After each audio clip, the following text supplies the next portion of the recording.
So ఈ market ఇక్కడైతే ఎవ్వరికి ఇంగ్లీష్ అయితే రాదు, కొంచెం కష్టమే.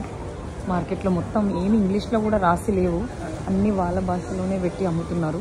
ఇదైతే ఒక fruit shop, fruit and vegetable shop కనపడ్డది. ఈ ఆల్బుకార్ల లాగా ఉన్నాయి కానీ కాదనుకుంటాను. ఇక్కడ మ్యాంగోస్టీన్ కనిపించింది, ఇంకో ఫ్రూట్, పుచ్చకాయలు, యాపిల్స్. సో అది ఇక్కడ ఇంకా తిరుగుతూ ఉన్నాం మేము. అయిపోయింది మా హోటల్ చెకింగ్ టైం కూడా అయిపోయింది.